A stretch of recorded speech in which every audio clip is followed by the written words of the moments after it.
What are Comet viewers and what do they do? I also have an important question for you, and I wish a response in the comments if you would. So stick around and I'll tell you all about Comet viewers and ask my question to you, the viewer.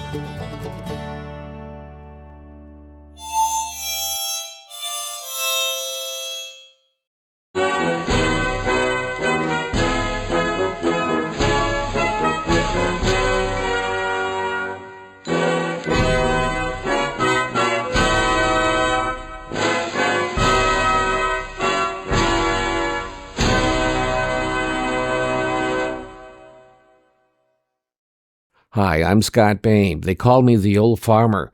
Let's deal with Comet viewers first, and then I'll ask my question. Fair enough? Let's begin. Comet viewers are those visitors that behave as if they are a comet on a long elliptical orbit and swing through a channel from time to time to watch a selection of videos. They don't subscribe, but every once in a while, they'll stop by to watch a video or two. Then off they go to somewhere else. I do it myself with some channels that I'm not particularly interested in on a daily or a weekly basis.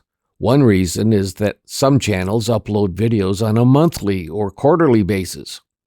There are those channels that have no scheduled times for uploading. I use bookmarks so that I don't lose touch with these particular channels. So like Halley's Comet, I check out these channels every so often, and I have viewers that stop by every once in a while and watch videos that are interesting to them on my channel. These are Comet viewers, and I admit I'm one too. Another term I've used that seems to be catching on is the term that YouTube pays a pittance. I don't know how large this pittance is or how it's formulated. We haven't gotten large enough to find out about compensation. But I would not be surprised if this is true, that it's only a pittance. There really must be an organization started that speaks for the YouTube creators, just to balance things out a bit. Now for my question. I've been writing commentary that's between 1,000 words and 1,500 words. So far, I have almost 90 of these epistles categorized by topic. The question is there enough interest for me to start another vehicle on YouTube or elsewhere to publish these writings? I would, of course, update as needed those that I have already written, and besides that, I'd write new ones too, based upon current events. Anyone with a different point of view is encouraged to respond if they can offer a basis for their opinion. If you disagree, make your case. Don't just spout off. Here's a sample of what I would do. All of us have had a rough few years. Regrettably, I don't think things will be any easier this year, and in some ways even harder. If you all remember the housing market crash of a few years ago, before it happened, I had predicted that there would be one in 5 years, and we would lose 30% of market value. I said 5 years, while denoting in some areas that it would be worse and in other areas not as bad. It happened in 4 years. I then, in the same prediction, said that we would have a quiet time and then inflation would skyrocket worse than in the President Carter days. All this imitates as if we're lemmings running towards a cliff, which we will eventually fall over the edge. Now we have. We are in free fall, and only with the greatest of strength can we pull ourselves back onto the cliff, because we have one little finger that could reach the cliff edge. We will bounce down along the cliffside with a few bumps along the way, which will bounce us up by a few feet before we go crashing down into another dark age, traditionally considered to be from the 5th century to the 10th century. That's right, another dark age, if we let things continue as they are today. Somewhere towards the bottom, we will lose the technology we have due to the inability to build this technology, or by the loss of the actual knowledge telling us how to manufacture these things.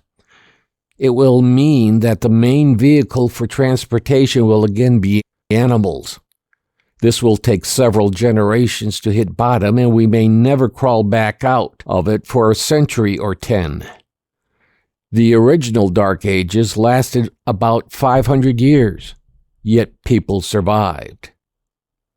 The more that I'm feeling the universe, and no, I'm not a fortune teller or prophesize the future or even an oracle. It's just walking around and listening to the quiet. It's something like feeling the vibrations in the air when there is absolute silence. It could just as easily be my mind having absolutely no distractions pondering up these concerns. I think most of us can do this if we can find that quiet spot and allow the mind to work without distractions. We are smarter than we think. Many families are homesteading or moving onto some acreage. They are learning to live comfortably by growing their own or most of their food. So I would recommend that you learn a few things each month. Before long, you may be able to be self-sustaining to the degree possible with old technology. If you have something like a greenhouse, you could grow coffee and chocolate and other commodities that need to be grown in tropical climates. There are many plants as high or even higher in caffeine than coffee. Most are in leaf form and could be excellent substitutes for coffee. As for me, I like the actual taste of coffee.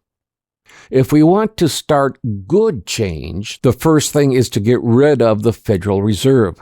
It's not a government agency. It's a cabal or group of banks that sells money made from vacuum to the Treasury for the face value and with interest. It's unconstitutional, and the Treasury Department can do the same thing without the Federal Reserve, and thus without all that debt load.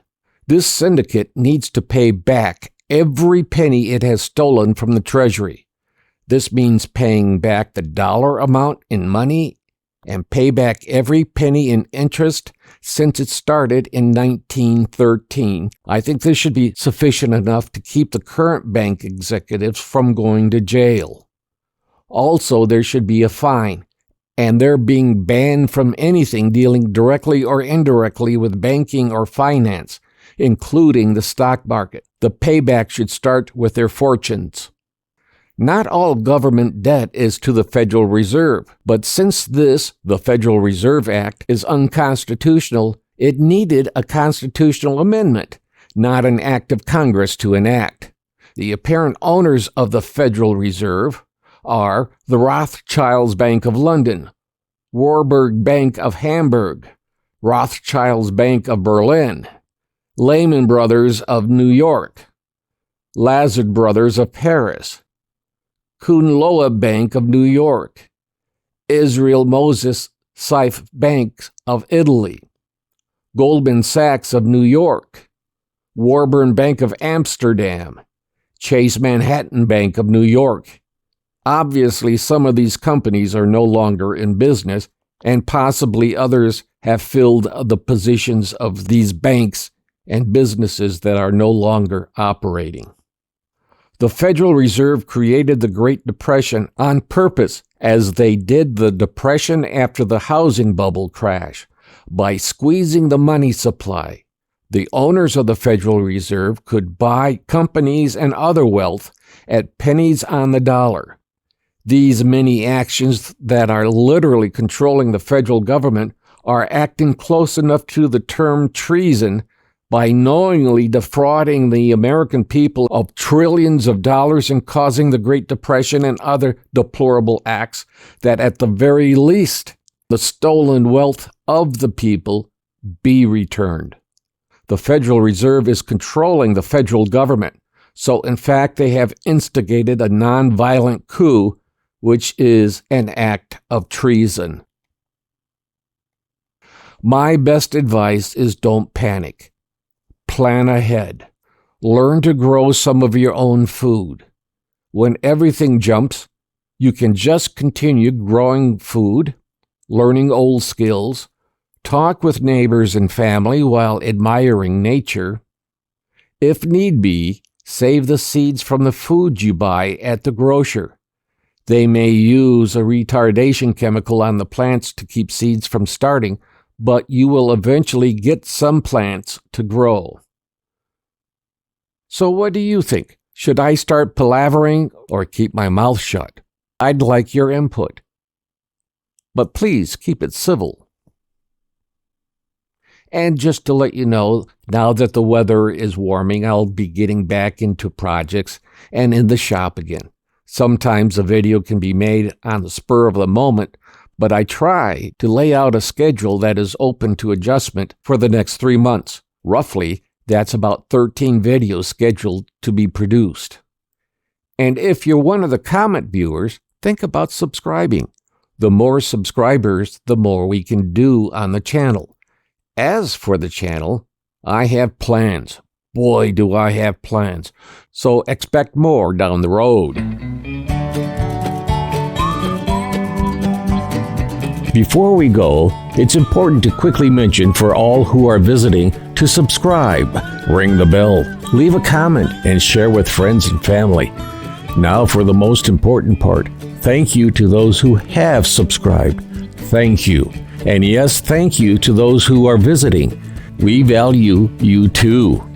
We're trying to reach 1,000 subscribers so that we may receive a pittance from YouTube to cover expenses. We replaced one camera, tripod, and bought a water-cooled editor for video production, plus all the tools we review. So if you could help us reach that 1,000 subscription point, thank you. Well, this is the old farmer Scott Bain. Be well, be safe, and be kind to someone. Don't forget to click like and click subscribe on the Old Farmer YouTube channel. And thanks again for watching. Bye.